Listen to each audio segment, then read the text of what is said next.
నమస్తే, నా పేరు Shivaji. Welcome to our channel. ఆంధ్రప్రదేశ్లో అసలు లిక్కర్ కుంభకోణమే జరగలేదు. ఇంకా జగన్మోహన్ రెడ్డి గారు సేల్స్ తగ్గించారు, రేట్లు తగ్గించారు, స్కాచే అందరికీ ఇచ్చారు, మంచి బ్రాండ్లు అమ్మాడు.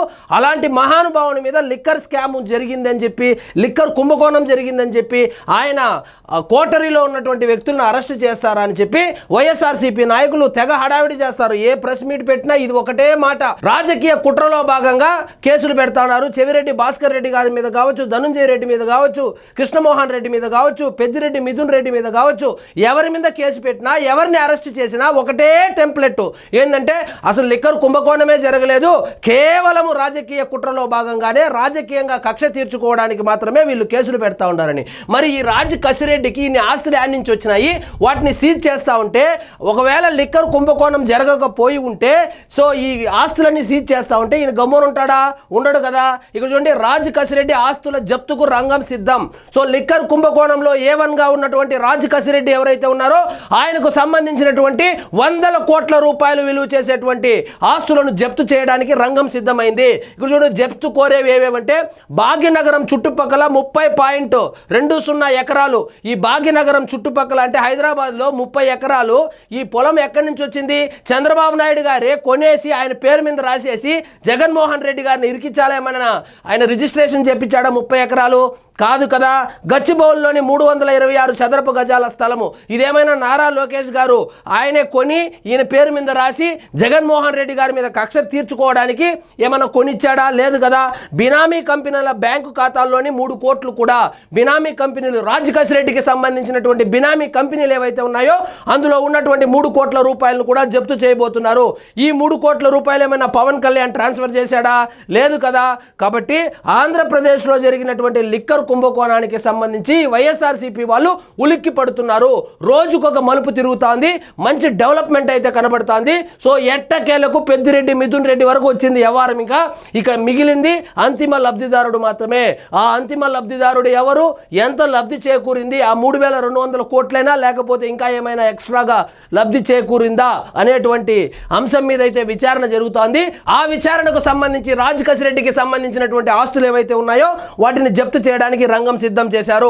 పిటిషన్ వేసేందుకు సిట్కు అనుమతిస్తూ ప్రభుత్వ ఉత్తర్వులు. సో సిట్ అధికారులు ఎవరైతే ఉన్నారో వాళ్ళు రాజ్ కసిరెడ్డి ఆస్తులను జప్తు చేసుకోవడం కోసము పిటిషన్ వేయమని ప్రభుత్వం అయితే ఉత్తర్వులు ఇవ్వడం జరిగింది. మద్యం ముడుపుల సొత్తుతో హైదరాబాద్లో భూములు కొన్న నిందితుడు. ఈయన ఒక్క భూములే కాదు, సినిమాలు తీశాడు, హవాలా చేశాడు, అదేవిధంగా పెట్టుబడులు పెట్టాడు. ఆ డొల్ల కంపెనీలు సృష్టించి వాటిలో కూడా డబ్బులు ట్రాన్స్ఫర్ చేయించుకొని బంగారు బిస్కెట్లు కాదు, బంగారు బ్రిక్స్ అయితే కొనిన గనుడి ఈయనే. రాజ్ కసిరెడ్డికి మాకు ఎటువంటి సంబంధం లేదని ఆల్రెడీ వైఎస్ఆర్సీపీ వాళ్ళు ఆల్రెడీ చెప్తా ఉన్నారు. మరి సంబంధం లేకపోతే ఆయన హయాంలో జరిగినటువంటి కుంభకోణం ఏదైతే ఉందో, జగన్మోహన్ రెడ్డి గారి హయాంలో జరిగినటువంటి కుంభకోణంలో రాజ్ కసిరెడ్డికి ఇన్ని ఆస్తులు ఎక్కడి నుంచి వచ్చినాయి? ఏం వ్యాపారం చేసి ఇన్ని ఆస్తులు సంపాదించాడు?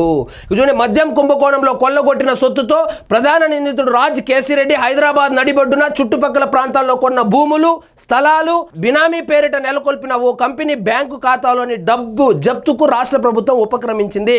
పుస్తక ధర ప్రకారం ఆ భూములు, స్థలాల విలువ 10.29 కోట్లు, మార్కెట్ విలువ దాదాపు 50 కోట్ల పైమాటే. సో 50 కోట్ల రూపాయలకు సంబంధించి ఆస్తులనైతే జప్తుకు రంగం సిద్ధమైంది. సో రోజుకి జగన్మోహన్ రెడ్డి గారికి ఈ లిక్కర్ కుంభకోణానికి సంబంధించి ఉచ్చు బిగుస్తా ఉంది. ఈ ఉచ్చు గట్టిగా బిగుస్తా ఉంది కాబట్టి ఉపరాష్ట్రపతి ఎన్నికల్లో వాళ్ళు అడిగినారో లేదో రాజ్నాథ్ సింగ్ ఫోన్ చేశాడని చెప్పి వాళ్ళే ఒక వార్త సృష్టించుకొని వాళ్ళకు ఉన్నటువంటి 11 మంది ఎంపీలు ఎవరైతే ఉన్నారో ఆ 11 మంది ఎంపీల సపోర్ట్ ఇప్పుడు ఎన్డీఏకి ఇవ్వబోతున్నారు. సో ఇదన్నమాట వ్యవహారము. సో ఆంధ్రప్రదేశ్లో లిక్కర్ కుంభకోణం జరిగింది, మనమంతా తాగింది కల్తీ లిక్కరే. దానికి సంబంధించి కోట్ల రూపాయలు పేదవాడి రక్త మాంసాలతో వ్యాపారాలు చేసి వీళ్ళు కోట్ల రూపాయలు దండుకున్నారు. ఒక రాజ్ కసిరెడ్డి దగ్గరనే ఇన్ని 100 కోట్ల రూపాయలు ఉంటే ఇక అంతిమ లబ్ధిదారుడి దగ్గర ఎంత ఉండాలో ఒక్కసారి ఊహించుకోండి. సో ఎట్టకేలకు లిక్కర్ కుంభకోణానికి సంబంధించి ఈ విచారణ అయితే వేగవంతమైంది. సో ఇక మిగిలింది అయితే కనుక అంతిమ లబ్ధిదారుడే. అన్ని వేళ్ళు తాడేపల్లి ప్యాలెస్ వైపే చూపిస్తున్నాయి. మరి చూద్దాం ఏం జరుగుతుందో ఈ కేసులో. ఈ కేసుకు సంబంధించి జగన్మోహన్ రెడ్డి గారు అరెస్ట్ కాబోతున్నారా? మీ అభిప్రాయాన్ని కామెంట్ రూపంలో తెలియజేయండి. సో ఇదండి ఈరోజు మన టాపిక్. మీకు ఈ వీడియో నచ్చినట్లయితే లైక్ చేయండి, షేర్ చేయండి, ఛానల్ మాత్రం సబ్స్క్రైబ్ చేసుకోవడం మర్చిపోవద్దు.